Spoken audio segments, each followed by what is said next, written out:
दौलत भी ले लो, ये शोहरत भी ले लो, भले छी। এবার আপনি শুরু করেন, আপনার গল্প শুনি আমি। আপনি একদম শুরু করেন ছোটবেলা থেকে, আপনার মানে বড় হয়ে ওঠা। আমি ছোটবেলা থেকে হচ্ছে প্রথম যেটা আমার গলা দিয়ে আওয়াজ বেরোচ্ছে সেটা হচ্ছে কয়া কয়া কয়া।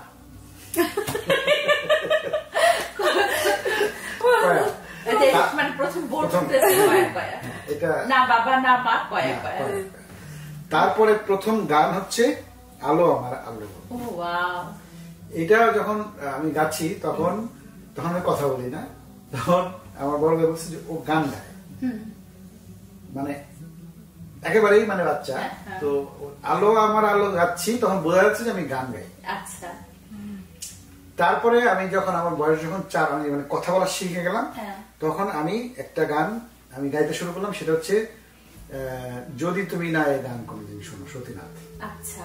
এটা আমার প্রথম গান, মানে ফুল সং, যেটা আমার আত্মীয় স্বজন সবাই শুনতো, আমি গেলেই এটা গাওয়া।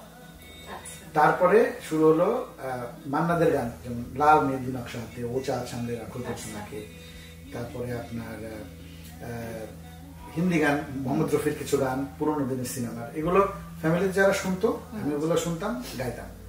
এবং কিছু ভজন শোনা শুরু করলাম, শাম তেরি বংশী, পুকারে রাধা নাম, রাধা কবি শ্যাম, স্বামী শ্যাম কবি রাম, এরকম একটা গান ছিল ছোটবেলায়, খুব সুন্দর, লতা মঙ্গেশকর। আমার বড় ভাই বলতে এগুলো গাও, তো এগুলো গাইতাম আর রেকর্ড করতাম। এভাবে চলতে চলতে আমি যখন ক্লাস 2 তে পড়ি, 8 বছর বয়স, তখন আমি মানে আমার তখন আপনার ঢাকাতে গজল টজল শুরু হলো খুব। পঙ্কজ দাস, তারপরে অনুপ জালোটা, জগজিৎ সিং তখন খুব একটা প্রমিনেন্ট হয়নি ঢাকাতে তখন। এগুলো ওই ধানমন্ডির প্রত্যেক বড় বড় বিল্ডিং এর মধ্যে জোরে জোরে শোনা যেত, বুম ক্যাসেট প্লেয়ার। আমার কাজিন এগুলো খুব শুনতো। তো ওইখানে প্রথম শুনলাম নাইয়াব গজল। তার আগে আমি চুপকে চুপকে জানতাম, ইয়ে দৌলত ভি লে লো জানতাম, কিন্তু আমি গজলের প্রতি আমার কিছু ছিল না। কিন্তু নাইয়াব গজল শোনার পরে ওখানে একটা গজল ছিল, তু পাস হ্যায় তো দিল কা আজব হাল সে লাগে। এটা শোনার পরে আমার মনে হলো যে দিস ইজ মাই সং। এটার ক্লাস, এটার সুর, এটা রেকর্ডিং স্টাইল, এটা গায়কি, মানে সবকিছু। তখন আপনার বয়স কত? ক্লাস 2, মানে 8 বছর। তখন আপনি ভেবে নিলেন যে এটা আমার দিস ইজ মাই সং। আমি প্রথম আমি চুরি করলাম ক্যাসেটটা টিডি কে 19 মেটালিক, মানে কারো দুলাভাই, কার বাসায় বাচ্চা? দুলাভাই। আচ্ছা, দুলাভাইয়ের বাসা থেকে এটা জায়েজ। কিন্তু আমার ক্যাসেট প্লেয়ার ছিল না। আচ্ছা, ওইটার জন্য আমি ক্যাসেট প্লেয়ার কিনলাম। আচ্ছা, খুব কষ্ট করে। সেই ক্যাসেট প্লেয়ার আবার চালানোর জন্য ইলেকট্রিসিটি নেই, তখন গ্রামে ছিল। হ্যাঁ, সেই ইলেকট্রিসিটির জন্য আমার ব্যাটারি ভাড়া করে আনতাম।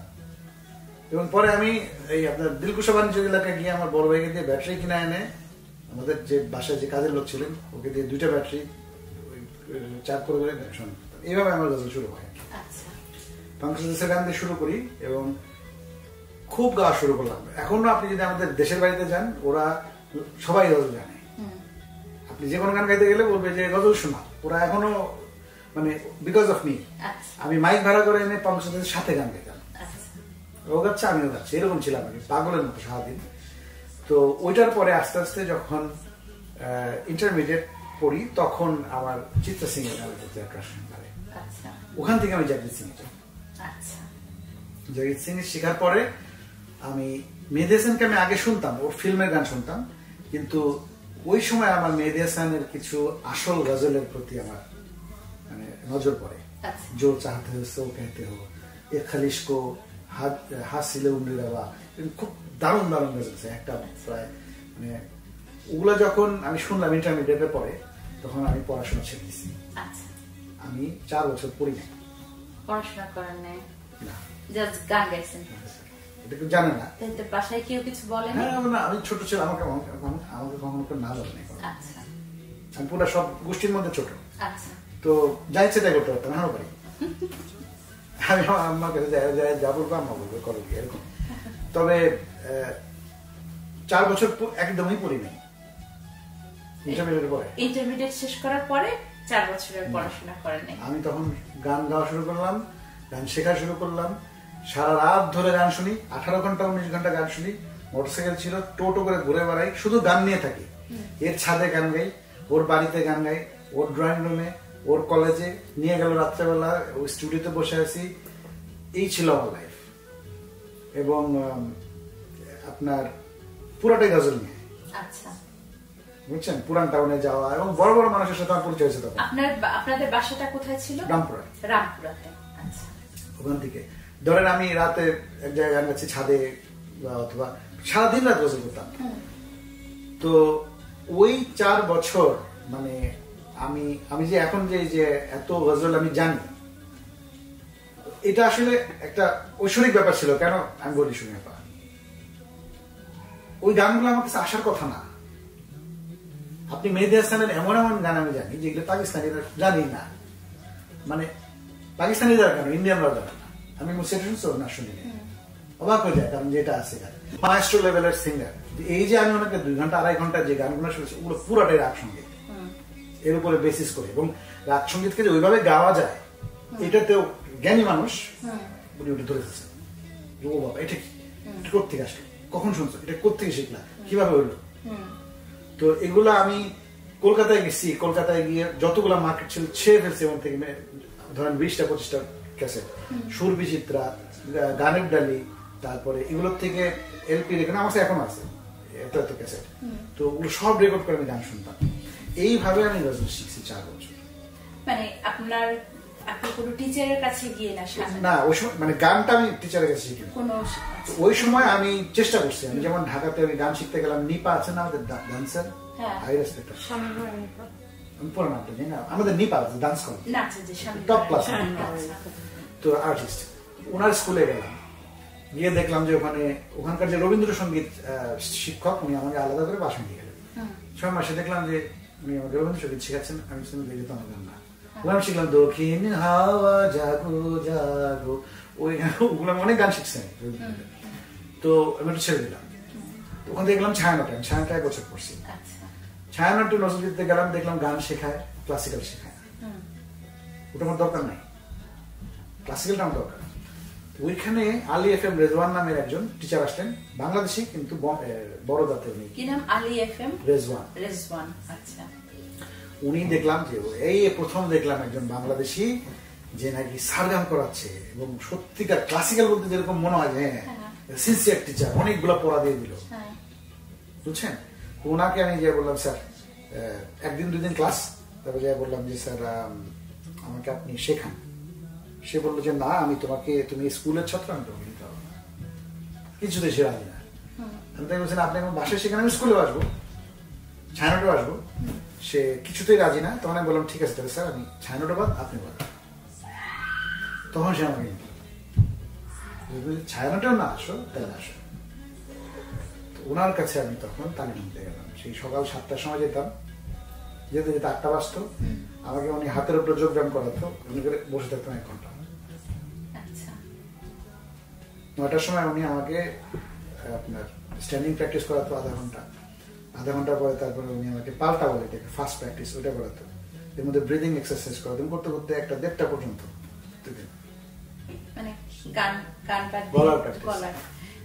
আপনি থাকতেন রামপুরাতে, এটা ছিল কলাবাগান। আমার মোটরসাইকেল ছিল, মানে আই ওয়াজ হাইলি মোবাইল। আমারও 2টা জিনিস আমার অভাব ছিল না তখন, একটা হচ্ছে পয়সা আল্লাহর রহমতে, একটা হচ্ছে যানবাহন, এবং আরেকটা ছিল আমার বন্ধু বান্ধবের বাসায় আমার অ্যাক্সেস ছিল অবাধ। মানে আমি যদি কাউকে কিছু বলতাম, ধরেন যে বাচ্চা বাইরে যাওয়া নিষেধ, ওকে আমি রাত 3টার সময় বলতাম যে আন্টি আমি নিয়ে যাচ্ছি, নির্দ্বিধায় যাও, এরকম ছিল। তো যাই হোক, ওইটাতে আমি যখন ওনার কাছে আমি যাই, তো উনি আমাকে শেখান কিভাবে নোট চিনতে হয়। যেমন আপনি বলেন সা, কোমল ধা কোনটা, দা এটা কোমল ধা, রে গা মা পা দা এটা হচ্ছে কোমল ধা, ধা কোমল নি কোনটা, কোমল কি করি মা ডিরেক্টলি চেনা, এগুলো আমার চেনালে। তারপরে কিভাবে গলা সাতটা শেখেন, তারপরে আলাপ কিভাবে করতে হয় গানের, এটা শিখলেন। তারপরে রাগ কিভাবে তৈরি হয় সেটা শিখলেন। রাগের ক্যারেক্টারিস্টিক কি, বিলম্বিত খেয়াল কি, অতি বিলম্বিত খেয়াল কি, 1 তাল কি, 3 তাল কি, 24 মাত্রার তাল কি, 48 মাত্রার তাল কিভাবে হয়, এগুলো শেখেন। এগুলো উনি আমাকে গান গাওয়াতে শুরু করলেন। এবং আলাপ, বিনকারি আলাপ, তারপরে পাল্টা কিভাবে তৈরি করতে হয়। এবং উনি বললেন তুমি তো গজল গাও, গজল তোমার ভয়েসটা একটু হাস্কি, আরো করতে চাবে না? তাই বললাম জি স্যার, আমি আরেকটু হাস্কি হলে ভালো হয়। তখন উনি আমাকে জিবের একটা ব্যায়াম করার 15 দিন বললেন, আর করো না, এটা থেকে যাবে। ড্যাম গুড পার্সন আমার শিক্ষক। তো উনি এগুলো করে আমাকে, তখন শুরু হয়ে গেল আপনার ভীষণ রকমের অবরোধ 96 আমি দেশ ছেড়ে চলে আসছি। তো ওই সময় আমি আর কন্টিনিউ, কারণ আগুন ধরা দেয়, এটা করে ওটা করে ভেঙে ফেলে সবকিছু, মানে এত খারাপ অবস্থা। এই জন্য আমি আমার সেলে যেতে পারতাম না, রিক্সায় যাওয়া যায় না। তো আমি থেমে গেছি আর কি। থেমে গিয়ে ওই ওনার কাছে কন্টিনিউ করা হলো না। তো কিন্তু ওই সময় উনি যে আমাকে তালিমটা দিচ্ছেন, দ্যাট ইজ মাই ফাউন্ডেশন।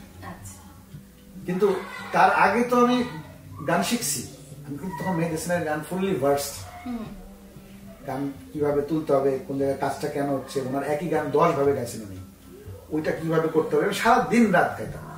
এই অবস্থায় আমার মা, আমার বড় ভাই হচ্ছে একটু পিলি চাই, তাকে ডাক দিয়ে বলছে যে ওকে থামানো যাচ্ছে না, তুই ওকে থামা। তো বলছে তুই তো ছোটবেলাতে গান করিস, শোনা কি গান, কি গান করিস এখন, আর তোমার শোনা। এর আগে ধরেন আমি তুমি সেটা গান গাইলাম, আমি কতটুকু পেলাম, কতটুকু দিলাম, মানে প্রেমের গান। কিন্তু ওনাকে আমি শুনলাম যে जिंदगी में तो सभी प्यार किया करते हैं, मैं तो मरकर भी तुम्हें चाहूंगा। এটা সময় বললো যে এই গান না গাইলে না হবে। আপনার ভুলে যাওয়ার আগে একটু থামাই জিজ্ঞেস করি, এই যে আপনার গুরু যে আপনার মানে গানের ভিত্তিটা করে দিয়েছিল, ওনার কাছে ওই যে আপনি শেষ শিখলেন, উনি ওনার সাথে আপনার পরিচয় হলো গিয়ে উনি ছায়ানটের টিচার ছিলেন, উনি ভিজিটিং টিচার হিসেবে আসছিলেন। ভিজিটিং টিচার ছায়ানটে উনি কি শিখাতেন? ক্লাসিক্যাল। ক্লাসিক্যাল, আচ্ছা। নজরুল ডিপার্টমেন্টে ক্লাসিক্যাল ছিল, আচ্ছা, সব ডিপার্টমেন্টে ছিল। তো এখন মনে হয় উনি সম্ভবত জগন্নাথ বিশ্ববিদ্যালয়ের head of the department music, আচ্ছা, মিউজিক সম্ভবত, আমি সার্টিফিকেট যোগাযোগ হয় নাই। তো আচ্ছা, তারপরে উনি ওনার দুলাভাইয়ের স্টুডিও ছিল, আচ্ছা, ওনার মাধ্যমে আমি প্রথমে স্টুডিওতে যাই। আমাকে যে একবার দেখে বুঝি ও এটা ট্র্যাক রেকর্ডিং, এখানে ট্র্যাক হয়, এটা স্পুল, মানে হয়েছে কি আমি আসলে ভিতরে ভিতরে আসলে আমি আল্লাহ আমাকে বানাইছে গান বাজনা করার জন্য। ও আমার একবার দেখাই যথেষ্ট। আমার মনে আছে শেরাটন হোটেলে জগদীশ সিং আসছে, উনি বলতেছে mid 1 point down, 1 point mid down. ওটা আমি ওনার গলার আওয়াজের চেঞ্জ শুনে বুঝছি মিড জিনিসটা কি, সেই প্যারামিটার এখন আমি ইউজ করি, বুঝছেন? আসলে গানের যে গাওয়া না শুধু, এই টোটাল ইন্ডাস্ট্রির লোক আমি মিসপ্লেসড হয়ে পড়াশোনা ঢুকে গেছি। তারপরে আবার পড়াশোনায় ঢুকছেন 4 বছর পরে। 96 এ গিয়ে আমার আত্মীয় স্বজন ওরা বললো জুয়েল এনাফ, আমার ডাক নাম জুয়েল, এনাফ তুমি পড়ো, বলো নর্থ দিকে পড়তে হবে। তো একটা কাজ করছি আমি তখন, বুয়েটের একটা ছাত্রের কাছে আমি ম্যাথ, ফিজিক্স, কেমিস্ট্রি পড়তাম, পড়া ছেড়ে দিচ্ছি, ওইটা ছাড়ি নাই। ইউনিভার্সিটি লেভেলের ম্যাথ ওকে পয়সা দিচ্ছি আর ও পড়াতাম, কোথাও ভর্তি নাই, কিন্তু চালু রাখছে পড়াটা। তো 96 এ গিয়ে নর্থ সাউথে ভর্তি পরীক্ষা দিলাম, আল্লাহর রহমতে কম্পিটিশন হয়ে গেল। আচ্ছা, যেটা আপনাকে এখন কত হেল্প করে। তো আমি পরে 99 এ চলে আসছি এখানে, এখানে এসে শেষ করছি। কিন্তু আমি যা শিখছি নর্থ সাউথে শিখছি। North sought is the best thing happened in my life. আচ্ছা, ওখানে ঢোকার পরে বলছি যে পড়াশোনা বোঝা যায়, পড়াশোনা আনন্দের জিনিস, পড়াশোনা দেখা যায়, অঙ্ক ওইখানে যে আমি বুঝছি। যাই হোক, তো ওই স্যার যেটা শেখালেন না, ওটা আমাকে যেভাবে হেল্প করলো সেটা হচ্ছে যে আমি আরো স্ট্রাকচারালি গান শিখতে শুরু করলাম। এবং এখানে আপনার এই পরবর্তীতে যে এখন ইন্টারনেটের যুগে আমি যখন জগদীশ সিং এর ওয়ার্কশপ দেখছি, ওই একই জিনিস দেখি করাচ্ছেন। অজয় চক্রবর্তী তার স্কুলে যেগুলো করান ব্রিদিং এক্সারসাইজ, একই জিনিস। তারপর একজন ইন্ডিয়ান ভদ্র মহিলা আছেন, তো আমি ওনাকে আপা বলি, তো উনি আমাকে সেদিন বলছেন পাল্টা করো, পাল্টা করো, আরো পাল্টা করো। তো বললেন পাল্টা কি করেন আপনি শুনি। উনি যা বললেন আমি বললাম আমার স্যার আমাকে ওটা দেখা দিচ্ছে। আসলে ওদের হচ্ছে কি, আমার মনে হয় সারা ইন্ডিয়াতে এটা রিলিজিয়াসলি করে ওই জিনিসগুলা, ওই ব্রিদিং এক্সারসাইজ, ওই আলাপ, ওই পাল্টা ওইভাবে তৈরি করতে হয়, কিভাবে করতে হয়। কিন্তু এটা একটা অ্যামেজিং ঘটনা। আমি আমার কাছে এগুলো পৌঁছানোর কারণ কি, আমার কাছে তো পৌঁছানোর কথা না। আমি থাকি ঢাকা শহরে, বুঝছেন, কিন্তু আমার মাথাটা এমন খারাপ যে আমি একটা পোস্টারের জন্য সেই কোথায় কোথায় চলে গেছি একজন মিউজিশিয়ানের, মানে অনুপ জেলাটার একটা ছবির জন্য আই অলমোস্ট ডাইড ওয়ান্স। এরকম ঘটনা ঘটছে আমার লাইফে। যাই হোক, এইভাবে মিউজিক থেকে শুরু এবং এখন পর্যন্ত। বাংলাদেশে কি আপনি কোনো মানে ওরকম বড় কোনো শো পারফরমেন্স করে আসছেন এখানে আসার আগে? বাংলাদেশে আমি আপনার শো যেগুলো করছি সেগুলো হচ্ছে আমি যখন নর্থে ছিলাম আমার সোলো শো হয়েছে 3টা। ওটা যখন হতো তখন ইউনিভার্সিটি বিকালবেলা সমস্ত ছেলেমেয়েরা আসতো, একদম ভিপি পর্যন্ত আসতো, ভিসি পর্যন্ত। দ্যাট ওয়াজ মানে ইয়ারলি অ্যাক্টিভিটি হয়ে গেছিল আর কি। তারপরে আপনার আমি ওই যে ওটা কি বলে টেকনিক্যাল টিচার্স ট্রেনিং কলেজে করছি, টিএসসি তে গান গাইছি, তারপরে আইবিএস হতে গান গাইছি, তারপরে আপনার ইন্ডিয়ান কালচারাল সেন্টার শো করছি আমার সোলো। এছাড়া নিউমারাস প্রাইভেট মেহফিল করছি আমি, ধরেন কারো বাসায়, গুলশানে, এখানে এখানে। তো তো ওই সময় আমি ধরেন আমি ঢাকা ক্লাব নাটক টিএসসি তে ওরা আমাকে ধরছে। একদিন আমাকে নিয়ে আমি টিএসির ভিতরে একটা ওদের নাট আড্ডা জায়গা ছিল অডিটোরিয়ামের ডান দিকে, মানে কবিতা টবিতা পরে গান টান গায়, দেখি একদিন গজল যাচ্ছে সবাই। আমি বললাম ভাই আমি তো গান গাই, বলে গাও, শোনাও। তো আমি গান গাইলাম, ওখানে একটা ভজন গাইলাম, ব্যাস প্রত্যেক দিন মোটরসাইকেল করে যাই আর ভজন শুনাই। ওরা সারাদিন রাত ওখানে আড্ডা মারে, রাত 10টা 11টা পর্যন্ত থাকি। ওখানে যাওয়ার পরে ওদেরকে মেরে মন মে রাম, সন্তান মে রাম, রোম রোমে রাম এটা শোনাই। তারপরে আপনার ঝিনি রে ঝিনি, তারপর নাইনি মাখন খায়ো। কোন সালের ঘটনা এগুলো? ওই যে ওই গ্যাপে। আচ্ছা, এটা হচ্ছে 93, 4, 5। আচ্ছা, তাহলে আপনি ওই সময় আমাকে টিএসসি তে দেখার কথা। আমি লাঠি খেলতাম বাইরে। টিএসসি আমার মজা মজা ঘটনা, যদি ঢাকা ইউনিভার্সিটি না। তো ওই সময় ওরা আমাকে ধরেন নিয়ে গেল, ঢাকা ক্লাবে ঢোকাই ফেলছিল প্রায়, দুটো সিঙ্গেল লাগে, খুব কষ্ট করে থামাইছি। না এই কমিটমেন্ট আমি দিতে পারবো না, কিন্তু একদম আটকাই ফেলছিল প্রায় আমার জন্য, তুমি কিচ্ছু হবে না, খালি গান গাবো এখানে। আমি বললাম যে আমি পারবো না, কারণ আপনাদের এত পরিশ্রম আমি করতে পারবো না। ওখান থেকে ধরেন আমাকে ওখানে তলবাদর ছিল, সে নিয়ে গেল পুরান টাউনে। ওখানে গেছি পুরান টাউনে, বড় একটা বিল্ডিং, তার পিছনে একটা ব্যাকইয়ার্ড, তার মধ্যে প্যান্ডেলের মধ্যে গান হচ্ছে। তো আমি গান গাচ্ছি, তো গাচ্ছি, সমস্ত সিনিয়র মানুষরা শুনতেছে, সে পুরোনো নাজম গাচ্ছি, তারপরে বাইজুবেলার গান গাচ্ছি, সিনিয়র ওরা তারপর হিন্দি বুঝে। তো অনেকক্ষণ পরে দেখলাম যে একটা লোক আগে আসলো, সামনে এসে বলছে যে তুমি কি করো? তারপর বললো যে এখন this is world of technique, শিখতে হবে, টেকনিক্যাল আরো টেকনিক্যালি সাউন্ড দিতে হবে। আপনি কি করেন? বলে যে সল সায়েন্সের চেয়ারম্যান ঢাকা ইউনিভার্সিটি। বুঝছেন আমি কোন লেভেলে আমার মানে আমি খুব রেসপেক্ট ছিল আমার টিচারদের প্রতি। তারপরে আপনার এই যে ঢাকা ম্যানেজমেন্ট গ্রুপে ওদের কনসার্ট করছেন, এগুলো করছে আর কি। কিন্তু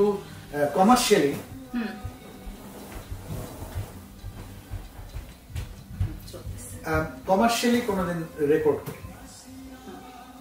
কমার্শিয়ালি যে একটা গানের সিডি করবো ওগুলো করি। আচ্ছা, ওটা করেন নাই এখনো? কোনোদিন করেন নাই? এখন আরেকটা প্রশ্ন আমি করি, আপনার এই গজল গাবার জন্য আপনাকে উর্দুটা শিখতে হয়েছে ভালো করে, পলিশ করে, যাতে ভুল উচ্চারণে গায়ে দিতে হবে না। এটা আপনি কিভাবে শিখছেন? এটা হচ্ছে আপনার বাংলা ভাষা এমনিতেই আপনার ভাওয়েল 11টা স্বরবর্ণ, আর কনসোনেন্ট হচ্ছে আছে 56টা, ভুলে গেছি, তাই না? আচ্ছা, 11টা। হ্যাঁ, ভাওয়েল তো মূল শব্দ। তো আমাদের বাঙালিরা চাইলে কিন্তু সব ভাষা ভালো বলতে পারে। হ্যাঁ, আমাদের জিহ্বার আর বেশি, মূল ইয়েটা বেশি, কিছু ছাড়া, উর্দুর কিছু ছাড়া বাকি সব আছে। অনেক শর্টটার ব্যবহার কম। কিন্তু আপনার ওই কারণে যখন আমি যেটা করছি, ছোটবেলার থেকে আমি যত গান গাইছি সব রেকর্ড করে ফেলছি। আমি যখন গেন্দা ছিলাম তখন আমার ভাই রেকর্ড করতো, আর আমি যখন বড় হয়েছি তখন আমি রেকর্ড করছি, আমার সব রেকর্ডিং আছে। যার ফলে হচ্ছে আমি নিজের গান নিজে শুনছি। শোনার কারণে আই কুড ফিল যে এটা হচ্ছে না, আচ্ছা, মানে উচ্চারণটা হচ্ছে না, ওইটার থেকে আস্তে আস্তে আস্তে আস্তে শুনে শুনে কান আপনার। হ্যাঁ, আর অর্থটাও তো বুঝতে হয়। অর্থটা হচ্ছে কি, মানে ভাষাটা আসলে শব্দ না, ভাষা হচ্ছে গ্রামার। আচ্ছা, এটা আমার কথা না, এটা এই নাম বলে গেছি, জাভেদ আখতারের কথা। আচ্ছা, তো গ্রামারটা হচ্ছে ভাষা। আচ্ছা, শব্দটার আপনি যখন আমি ধরেন আমি অনেক সিনেমা দেখছি, নাটক দেখছি, তো ওগুলো দেখে হয়েছে কি ওদের বডি ল্যাঙ্গুয়েজ, ওদের চরিত্র সম্পর্কে আইডিয়া আসছে, ওদের লাইফ স্টাইল সম্পর্কে আইডিয়া আসছে। 5টা ওয়ার্ড জানলে মাঝখানে 2টা আমি গেস করে ফেলতাম যে এটা কি হইতে পারে। এইভাবে আমি ভিতরে আমার ইমাজিনেশন ছিল, কিন্তু আস্তে আস্তে এখন আর ডিপেন্ডেন্সিটা নাই। আমি এখন 100% বুঝি, হার্ড উর্দু বুঝি। হার্ড উর্দু মানে একদম মানে কঠিন শব্দ জিজ্ঞেস করে আপনি অর্থ মানে ওদের নিউজ বুঝি, মানে ওদের যে অ্যাকচুয়াল উর্দু মোটামুটি ওইটাই বুঝি। এটা হচ্ছে যে আমাকে আমার এক পাকিস্তানি এক ফ্রেন্ড বলছে যে তুমি দেখা শুরু করো, যে চ্যানেলটার নাম ভুলে গেছি, যে ওই একটা চ্যানেল আছে খুব বিশুদ্ধ উর্দু, তো ওখানে আমি অনেক নাটক দেখার কারণে আমার ওইটা আরো একটু ক্লিয়ারিফাই হয়ে গেছে আর কি। ARY ডিজিটাল, ওরা পিওর ARY ডিজিটাল, বাকিরা হয়তো মানে আঞ্চলিক ভাষাটা শুনতে পারে। ARY ডিজিটাল মেইনটেইনস দ্য কনসিস্টেন্সি, একদম পলিশ উর্দু ভাষা বলে। তো ওইটাতে আমার কাজে লাগছে, আর বলিউড তো কাজে লাগছে। এবং আরেকটা জিনিস হচ্ছে যে গান গাওয়ার সময় না ওই বোঝা যায় যে ধরেন আমি একটা শব্দকে নিজে চিন্তা করে নিচ্ছি যেটা এরকম, পরে দেখছি যে আসলে ওইটা ওইরকমই, জানতাম না, কিন্তু আসলে ওইটাই যেটা আমি চিন্তা করছিলাম ওইরকমই, ওই গ্রামারের কারণে হচ্ছে। তাহলে ভাষাটাও আপনি নিজে রপ্ত করছেন, কারো কাছে গিয়ে আপনার শেখা হয় না। কেউ শেখালে আমি ওটা নষ্ট হয়ে যায়। আমাকে অনেকে চেষ্টা করছে, যে বিশেষ করে বাঙালিরা চেষ্টা করছে, যারা উর্দু স্পিকিং, তারা আমাকে বলছে যে ইউ আর ওকে, তোমার এটা করতে হবে না, ইউ আর ভেরি গুড। কিন্তু বাংলাদেশি যারা উর্দু স্পিকিং, যারা উর্দু বুঝে জানে, তারা এসে আমাকে অনেক শেখানোর চেষ্টা করছে। তো যখন করছে তখন আমি খুব বিনয়ের সাথে বলছি যে আপনি যদি আমাকে বলেন যে এইভাবে করে উচ্চারণ করো, I can not do that. আমি শুনবো, আমার বডিটা অ্যাকসেপ্ট করবে, ইট উইল হ্যাপেন। আপনি আমাকে বলছেন thank you, I will take care of it, এইভাবে হয়েছে। আমাদের আলিয়া শরীফী আপা খুব ভালো উর্দু বলেন। আলিয়া শরীফী আপা উর্দু বলেন, এবং উনি একদম ভালো মাইস্ট্রো লেভেলের সিঙ্গার, ভালো গান রাখেন। হ্যাঁ, ডেফিনেটলি ব্যাকগ্রাউন্ড দেখতে হবে না, সেই মানে। তো এখন আপনার আসলে শুনে যেটা মনে হলো যে রক্তের মধ্যে আপনার গজল ছিল। হ্যাঁ, 2 বছর বয়সে আপনি একটা গান শুনে আপনি ভাবলেন যে এই আমার সব। না, ওটা 8 বছর বয়সে। 8 বছর বয়সে মানে ক্লাস 2। হ্যাঁ, ক্লাস 2, 8 বছর বয়সে। তো তার মানে তখন থেকে আপনি কমপ্লিটলি আপনি নিজেকে ডেভোটেট করে দিয়েছেন এই। আমি আপনাকে বলি, গজল না থাকলে আমি গান করতাম না। আচ্ছা, এটা আমি শিওর। গজলের জন্য গজল যদি ধরেন গজল আমি জানি না, তাহলে আমার গলায় কি সুর আছে না আছে, আই ডোন্ট থিংক যে আমার কোনো গান অ্যাট্রাক্ট করবে। এবং যে গজল গাওয়ার যে গায়কিটা আপনি মানে যে গায়কিটা আপনার আছে, এটা আপনি রপ্ত করেছেন এভাবেই গেতে চান বলে, অন্যভাবেও গাইতে পারতেন, কিন্তু আপনি চেয়েছেন যে একটু হাসি। এখানে একটা ভালো কথা বলছেন আপনি। এখানে আপনার গজলের যেই ধারা, এটা কুন্দরলাল সেহগাল নামের একজন সিঙ্গার ছিলেন, উনি প্রথম শুরু করেন মনে হয় সম্ভবত, কুন্দরলাল সেহগালের গান। ওনার সমসাময়িক বা আগে বা একটু পরে বেগম আখতার, এই দুজন হচ্ছে, ওরা হচ্ছে প্রথম রেকর্ড, ওদেরই রেকর্ড শোনা যায়, এর আগের কারো রেকর্ড আমাদের কাছে নাই। ওদের একটা গায়ক ছিল, ওখান থেকে আসলো তালাত মাহমুদ রফি কিছু গাইলেন, লতা কিছু গাইলেন, কিন্তু ওদের গজলটা না পাবলিকলি মানে যারা বোদ্ধা তারা নিল, পাবলিকলি এটা মানুষ অ্যাকসেপ্ট করতে পারে না, কারণ দেয়ার ফর্ম ওয়াজ ভেরি ডিফিকাল্ট। তো ওইটাকে কমার্শিয়ালাইজ করছে অনেক পরে। এইটা আসছে ধরেন আমি বলবো এই মধুরানী, তারপরে পাকিস্তানি কিছু সিঙ্গার যারা আছেন, ওরা আস্তে আস্তে এটাকে আরেকটু লাইট ফর্মে এনে প্রথম লাইট ফর্মে আমি বলবো, এটা আমাকে অনেকে বলবে যে তুমি খুব বাজে কথা বললে, এটা প্রথম কমার্শিয়ালাইজ করেছেন হচ্ছে মেহেদী হাসান। মেহেদী হাসান উনি গজলকে ক্লাসিক্যালের মধ্যে রেখে ওইটাকে সাধারণ পাবলিকের মধ্যে আমি ছড়াই দিচ্ছি। এই মেহেদী হাসান থেকে তৈরি হয়েছে জগজিৎ সিং, অনুপ চালোটা এবং আফজাল সবাই। ওর সাথে কেউ বিট করে পাচ্ছিল না, তো ওখান থেকে ওরা নিজেরাও একটা পিলার অফ গজলস, কিন্তু গোলাম আলী আলাদা। ওরা ওখান থেকে নিজেদের একটা জিনিস তৈরি করে ওরা আলাদা গায়কী তৈরি করে এরা বের হয়ে গেছে।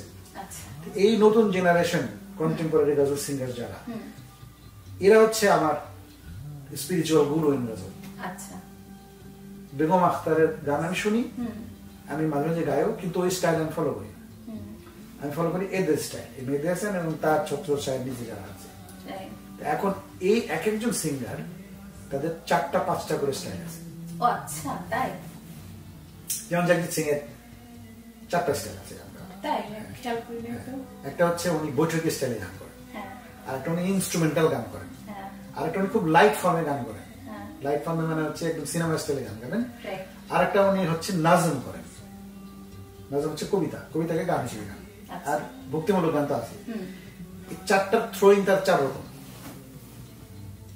আবার তার যে বৈঠকি গান, সেটার থ্রোয়িং 50 বছরে 3বার চেঞ্জ করছেন উনি। কয়টা হলো? 7টা। আমি 7টাই জানি।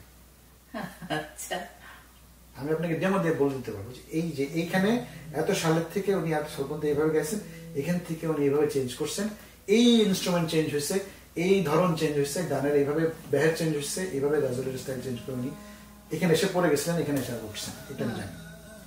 সেম জিনিস উইথ পঙ্কজ দাস। পঙ্কজ দাসের আছে 3 রকমের গান। একটা নাজম, আর একটা উনি বৈঠকি গান আছে যেটা ওনার হিট করে নাই, আর একটা উনি আছেন হচ্ছে মেলোডিয়াস সং। মেলোডিয়াস গুলো বেশি হিট করছে। গোলাম আলীরও 3 রকমের আছে।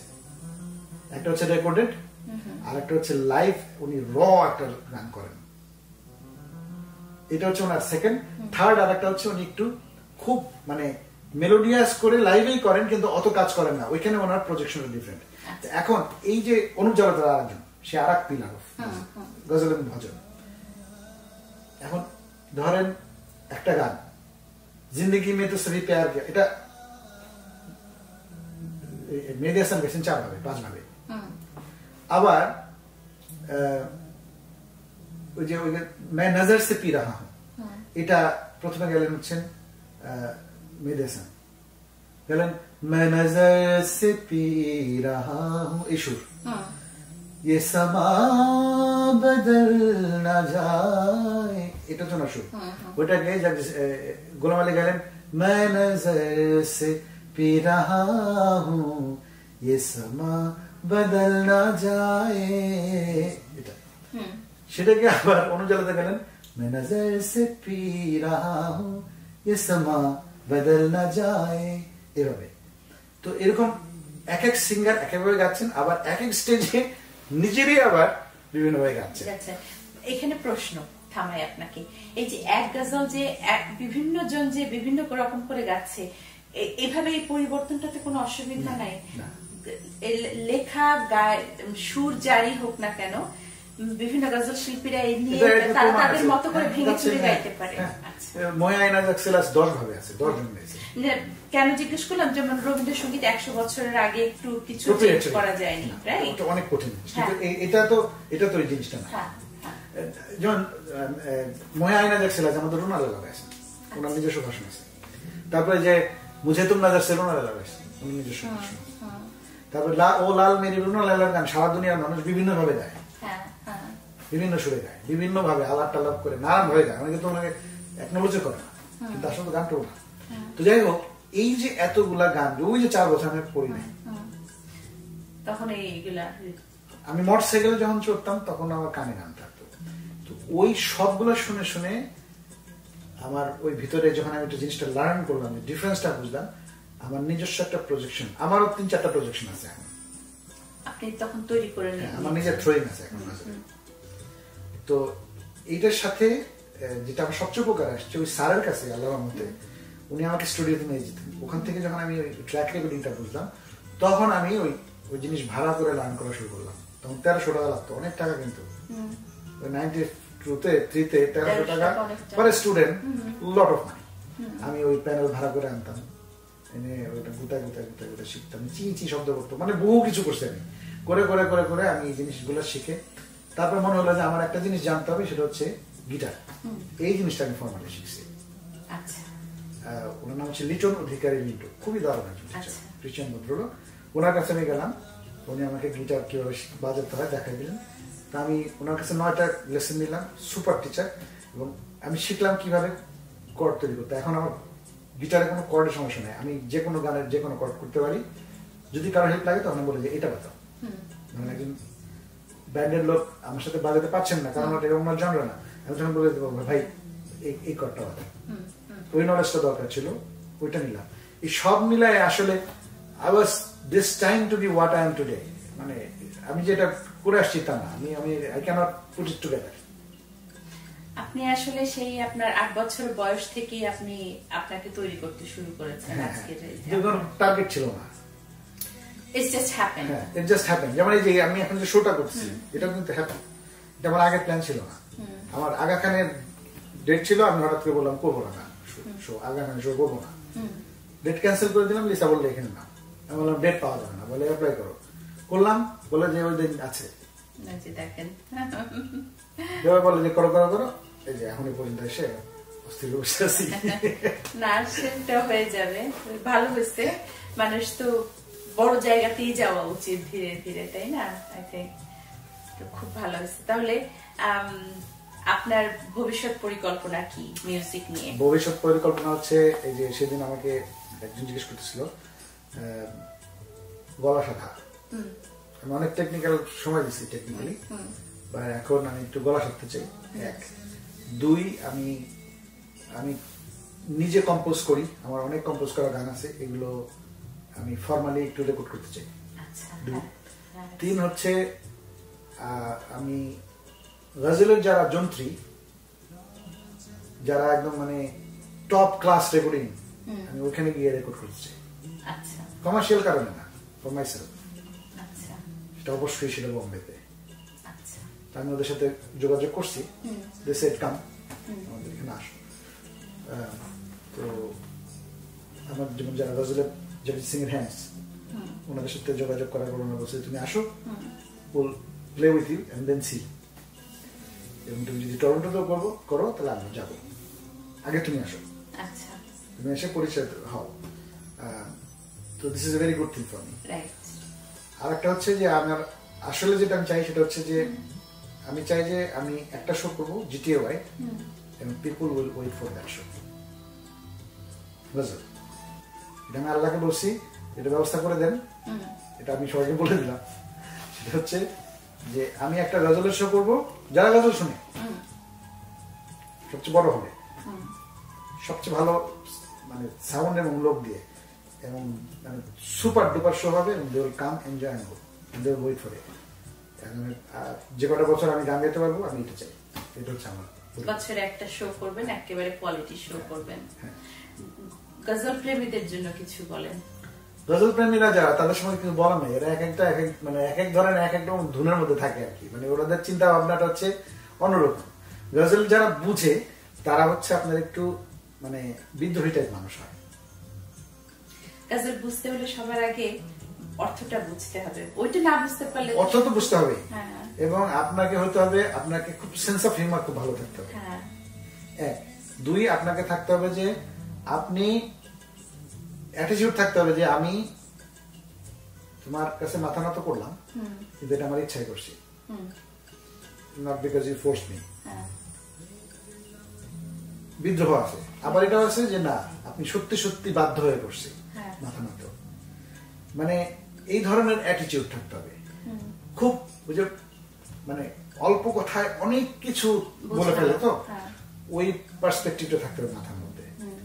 এই ধরনের যদি কনসেপ্ট থাকে এবং ওই ল্যাঙ্গুয়েজটার যদি ফর্মটা বুঝে, এবং গজলের গায়কের একটা দাপট আছে, আপনি যদি বাংলা গানের যে সৌন্দর্য সেটা হচ্ছে সফটনেস, আপনি বাংলা গানের মধ্যে হা হা করতে থাকেন, গমক দিতে থাকেন, কেউ শুনবে না।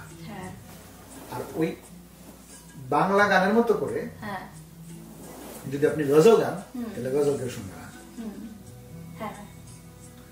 আর গজল শুনতে হলে, গজল হচ্ছে ক্লাসিক্যাল গানে যা শেখায় সেটার নিকটতম লাইট ফর্ম। এটা ক্লাসিক্যাল না, সেমি ক্লাসিক্যাল না। তো এখানে যাদের সঙ্গীতের প্রতি আগ্রহ আছে তারা এটা করবে, কিন্তু এই তো গেল টেকনিক্যাল সাইড। গজলের আসল বিষয়টা হচ্ছে যে আপনার এটা একটা স্পিরিচুয়াল জিনিস, বুঝছেন? এটা আপনি গজলের যখন মদের কথা বলে, শরাবের কথা বলে, এটা কবিরা আসলে ওই হার্ড ড্রিঙ্কের কথা বলে না, এটা একটা সিম্বলিক অর্থে আসে, সুরের ইন্দ্রজাল বা যেটা বলেন আপনি সেটা। তো ওইখানে গজল পুরাটাই স্পিরিচুয়াল। এটা আপনি শুনতে শুনতে আস্তে আস্তে ওই লেভেলে মানুষ পৌঁছায়, আসলেই পৌঁছায়, এবং ওইটা যদি বুঝতে পারে তখন আসলে গজলের টেস্টটা বোঝা যায়।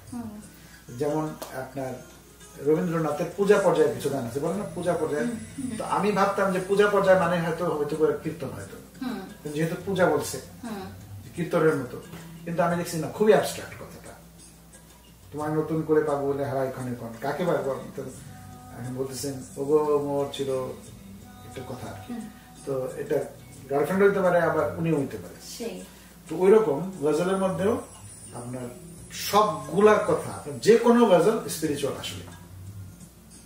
তো ওই জিনিসটা দারুণ একটা ব্যাপার, ওইটা আমাকে খুব, এই কারণে আমার আর একটু ভালো লাগে। আবার রিসেন্ট একটা ঘটনা, আমার খুব ঘনিষ্ঠ কিছু ফ্যামিলি মেম্বার, ওরা ওদেরকে নিয়ে নিয়েতে গেছিলাম, কি বলে নাগে গেছিলাম, ওরা খুবই হিজারি, আগে নর্মাল ছিল, এখন নর্মাল, সুপার জলি মাইন্ডেড, কিন্তু এখন খুবই গানটা ছেড়ে দিচ্ছে। কিন্তু চরিত্র তো আগের মধ্যে আছে, আমাকে পেয়ে বলছে গান শোনা, তো আমি গান টান গাইলাম, 2-3টা গজল শোনাইলাম। তখন আমি বললাম তুমিও গাও, তখন ওরা গাইতে শুরু করলো। তো ওরা যখন গাইতে শুরু করলো, সেই গানের মধ্যে ঢুকে গেল, আমার স্বপ্ন তুমি চিরদিন, আমার আত্মীয় তো, মানে আমাকে বললো তুমি কোনো অসুবিধা নাই, তুমি তো আমার ব্লাড, তো আশা ছিল, ভালোবাসা ছিল, ওই ধরনের বাংলা গান কিশোর কুমারের ধুমায় গাইতে শুরু করলো। শ্যামল মিত্রের গান, যে ওই যে একটা গান আছে না, যে হ্যাঁ সব গান। তো প্রায় 3 ঘন্টা ওই গানগুলো সে গাইতে গাইতে আসলো। কিন্তু বাসায় আসার পর আমি দেখলাম যে আমি আসলে আমার ভেতরে আই বিকাম লাইক সাফোকেটেড হয়ে গেছি আমি ওই গান শুনতে শুনতে। হ্যাঁ, তখন আমি বুঝছি যে this song is not for me. আমি উইথ ডিউ রেসপেক্ট, মানে ইটস নট অ্যাবাউট আমি বলছি এটা খারাপ গান বা কিছু না, যেমন কিছু মানুষ শুধু রবীন্দ্রসঙ্গীত প্রেফার করে, অন্য কোনো গান শুনে না। না, আমি যেটা বলতে চাচ্ছি যে গানটার টপিক কি ছিল, রাইট, আসলে কি বলতেছে। গজলের মধ্যে কিন্তু খুব খারাপ কথা বলে, যেমন যে জিসনে লাখো হাসি দেখে ও উসকি নিয়ত খারাপ কিয়া হোগি, খুবই খারাপ কথা এটা। কিন্তু এটা ওভারঅল যখন চিন্তা করি, এটা কিন্তু অন্য জিনিস বলতেছে জিনিসটা, কিন্তু ওইটা আমি শুনতে পারলাম না। এটা আমি এই জন্য বলতেছি যে আমার মধ্যে যে গজলের প্রতি যে একটা আমার সাথে যে ওর একটা বাইন্ড, ওইটা আসলে ওই স্পিরিচুয়াল লেভেলের মাইন্ড। ওইটা আপনি মানে আমাকে এখন যদি কোনো হুজুর এসে বলে ছাড়ো, হুজুর প্রথমে পাবে না। তো এই হচ্ছে বিষয়। তো যারা আপনার প্রশ্নটা ছিল হচ্ছে যে যারা গজল শুনে, তাদেরকে আমি বলবো যে আপনি যখন শুনবেন গানটার মানে বোঝার চেষ্টা করেন, এবং ওইটা ক্যারেক্টারিস্টিক বোঝার চেষ্টা করেন, ওটাকে আরো মনের মধ্যে নিয়ে বোঝার চেষ্টা করেন, দেখবেন you'll have a good thing in your mind. হ্যাঁ, এবং এটা it will bring only good thing to your life. এবার একটু আপনার মানে বেসিক জিনিসগুলো জিজ্ঞেস করি, সেটা হলো যে আপনি বললেন যে আপনি রামপুরাতে আপনাদের বাড়ি ছিল, এমনিতে আদি গ্রামের বাড়ি কোথায়? মানিকগঞ্জে। আচ্ছা, আপনার বাবা মা দুজনে মানিকগঞ্জ ঝিটকা এলাকা আমাদের বাড়ি। আচ্ছা, আপনার বাবার কি নাম? কামাল হোসেন। হোসনে আরা বেগম হচ্ছে মায়ের নাম। আপনারা ক ভাই বোন? 3 ভাই 1 বোন। 3 ভাই 1 বোন। আমার বড় ভাই আর্মি অফিসার, রিটায়ার্ড। মেজো ভাই আর্মি অফিসার ছিলেন, পরে উনি চাকরি ছেড়ে দিয়ে কম্পিউটার সায়েন্স পাস করে এখানে থাকেন। আচ্ছা, আমি আর আমার বোন একটা ঢাকায় থাকে। তাহলে বোন ঢাকায় আছেন, বড় ভাই ঢাকায় আছেন, মেজো ভাই আর আপনি এখানে থাকেন। আমার আম্মা এখন এখানে আছে, ঢাকায় চলে যায়। আচ্ছা, আম্মা আসা যাওয়া করেন এখানে, আর বাবা চলে গেছেন। আচ্ছা, তো আমি এগুলো গুছিয়ে লিখবো। এখন আমার মজা লাগতেছে যে শহীদ ভাইকে আমার জানা হলো, মানে আপাতত মস্কো শহীদ ভাইকে আজকে আমি জানি। ওই শহীদ ভাই ওকে মানিকগঞ্জের বড়ুলিয়া আতর মাখা রুমাল দিয়ে গান শুনিতে নাচ দেখিতে এলো সাজিয়া। তাও আবার গজল নাচো। রুমাল একটা তোমার থাকলে দাও, এখনই দাও। না এটা ভালো হয়েছে, আমি এটা সুন্দর করে গুছিয়ে লিখবো, আপনি দেখছেন নিশ্চয়ই। আর না এটা একটা মানে আপনার সাথে কথা বলে আমার ভালো লাগলো যে আসলে অনেক অনেক কথাই শেয়ার করলাম। এখন ডানের যে ইয়েটা সেটা হচ্ছে যে আমি একটা শো করতে যাচ্ছি এখন অগাস্ট 31। এইটা আমার লাইফের সবচেয়ে বড় শো। তো আমি চাই যে এখানে মানুষ আসুক এবং তারা শুনুক। আমার ধারণা ইনশাল্লাহ এটা খুব ভালো শো হবে, পছন্দ করবে মানুষ ডেফিনেটলি। এটা মানে কেন পছন্দ করবে, এখন মনে করেন আমি এখন যখন একটা কনসার্টে যাই দুইটা ফিলিংস নিয়ে আসি, এক হলো অস্থির হয়ে বাসায় ফিরি, আর একটা হচ্ছে যে আসার সময় আমার মনে হয় না সুরের মধ্যে ছিলাম। তো কনসার্টের ওইটি হচ্ছে বৈশিষ্ট্য, আপনি সেজে গুজে যাবেন, একটা উৎসবের মতো যাবেন, আজকে একটা কনসার্ট দিতে যাচ্ছি, খুব মন ফুরফুরা মন নিয়ে যাবেন আর কি।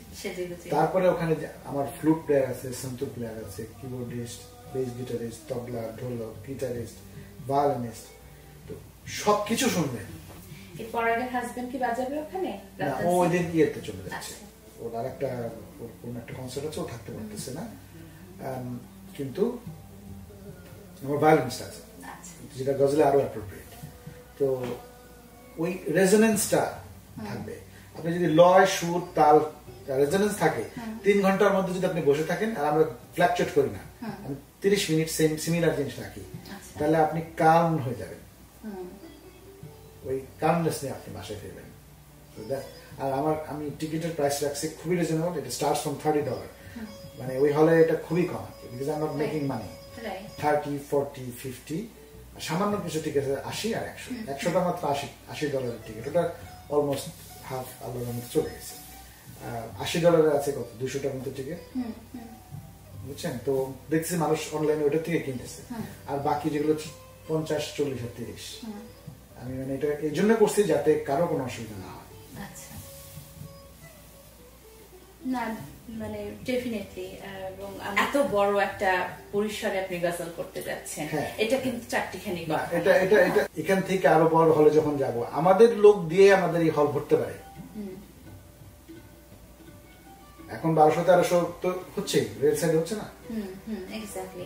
আর আমার মনে হয় না বাংলাদেশি বলবো আমি, বাংলা স্পিকিং না, বাংলাদেশি কেউ এরকম করে আপনার মতো গজল করে বলে মনে হয় না। মানে আপনি তো একদম পিওর শুধু গজলই করেন। শোনে আপা, আমি বলি, এটা অহংকার করে বলছি না, গজলের যে টেকনিক্যাল অ্যাসপেক্ট সেটা আমি এখন শুধু বাংলাদেশ না, you can count me in mainstream ghazal playing. এটা আমি খুব কনফিডেন্সের সাথে বলতেছি। আজকে আমি ওই মাহফিলে বসি নাই বলে এটা মানুষ জানে না, বুঝছেন? কিন্তু মানে আমি এমন এমন বড় বড় মানুষের কাছ থেকে ফিডব্যাক পাইছি যেটা রিমার্কেবল, কিন্তু ফিডব্যাক আমার দরকার ছিল না, আমি জানি এটা। আপনি যখন কোনো কাজ করেন আপনি জানেন যে আপনি কতটুকু জানেন। হ্যাঁ, তো ওইখানে আসলে আমার এখন যেটা, ইফ আই মানে গো ফর, এই যে বড় বড় শিল্পীরা চলে গেছেন, এর মধ্যে best candidate to replace this place vacuum is Murtaza Saheb. আপনি এটা আপনি বলিউডের কোনো সিঙ্গার করতে পারবেন না, দুইটা কারণে পাবেন না, আমি আপনাকে প্রমাণ দিই। কারণ হচ্ছে ওদের কোনো একটা কারণে ওরা গজল গায় না, সম্ভবত গজল গাইলে ওদের বলিউডের মার্কেটটা চলে যাবে, এই ভয়টা থাকতে পারে। 2, ওদের থ্রোয়িংটা ওরকম না, ফিল্ম থ্রোয়িং হুট করে চেঞ্জ করতে পারে না। বড় বড় শিল্পীরা গজল গাইছে রিসেন্টলি, কিন্তু কেউ শুনে নাই। কারণ কি, একটা জিনিসের মধ্যে যখন আপনি লেগে থাকবেন তখন কিন্তু খারাপ জিনিস করা হয়েছে। আপনি দেখবেন যে খুব ভালো সিঙ্গার মান্না দে, উনি যখন বয়স হয়ে যাওয়ার পরে বেসুরা হয়ে গেছেন, কিন্তু উনি যখন গান গাচ্ছেন ওটা ধারে কাছে যাওয়ার কেউ নাই, ওই বেসুরা সুরের মধ্যে কিছু একটা আছে। এটা হয় হচ্ছে আপনি যদি একই কাজ করতে থাকেন। তো এই টেকনিক্যাল যুগে আমি যদি এখন ওই কমার্শিয়াল স্ট্যান্ডে আপনার ওই ফ্রেমওয়ার্কের মধ্যে ঢুকি, you will find me in the mainstream top class ghazal singers. এই বিষয়ে আমার মানে আমি একদম ফুল কনফিডেন্ট। কিন্তু ওইটাতে আমি ধরেন যদি আমাকে যেতে হয় তাহলে আমার সবকিছু ছেড়ে সাধনা করতে হবে, ওদের সাথে গিয়ে কাজ করতে হবে, তারপর হবে কিনা কোনো গ্যারান্টি নাই। এটা সময় লাগে, একটা জিনিস করতে গেলে অনেক দিন সাধনা করলে মানুষের হয়, কিন্তু আমি বলতেছি আমার ক্যাপাবিলিটির কথা।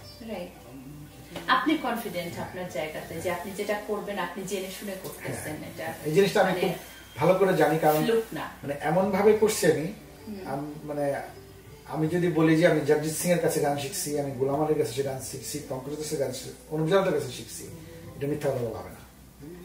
ইন পারসন গিয়ে শিখেন নাই, বাট তারাই আপনার গুরু ছিলেন। হ্যাঁ, ওই লেভেলেই আমি শিখছি আসলে, হ্যাঁ, কারণ ওই পরিমাণ সময় দিয়েছি আমি। আপনার কাছে আজকে আমি রিকোয়েস্ট, আমার গানের রিকোয়েস্ট করে যাই। ওই দিন যেটা গাইবেন আমার জন্য, সেটা হলো গিয়ে জগজিৎ সিং এর জিত রহনে কি সাজা দো, जीत रहने की सजा दे, जिंदगी जिंदगी जिंदगी। ठीक है, अब तो ये की दुआ दे, जिंदगी जिंदगी जिंदगी ये जिंदगी।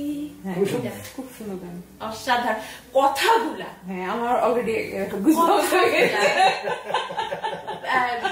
ढूंढने निकला था तुझको और मैंने मैं खुद को खो दिया।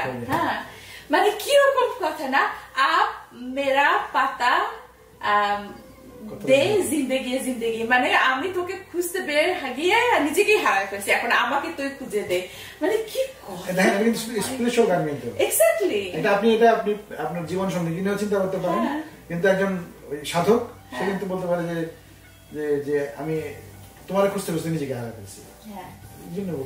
খুবই অ্যাবস্ট্রাক্ট, অসাধারণ একটা গান। ঠিক আছে, আমি এটা নোট করে রাখলাম, এটা অবশ্যই গাবো আপনার জন্য। जीते रहने की सजा दे, जिंदगी जिंदगी अब तो मरने की दुआ दे, जिंदगी। আমার মনে হয় এই গানটা ওর ছেলেটা মারা যাওয়ার পরে Someone Somewhere ওইটা অনেক ওর one of the best album আমার কাছে মনে হয়। না, তিনটা, hope, someone somewhere, beyond time, এই তিনটাই ছেলে মারা যাওয়ার পর ওই সময় মানে উনি তখন গান চেঞ্জ করে ফেলছে, মানে গজল যেভাবে বানানো যায়, যে ওই গানের মধ্যে তার দরদ, ইমোশনটা একদম র ইমোশনটা বের হয়েছে। এবং মিউজিশিয়ানরা বাজাইছে, কিছু বলার নাই।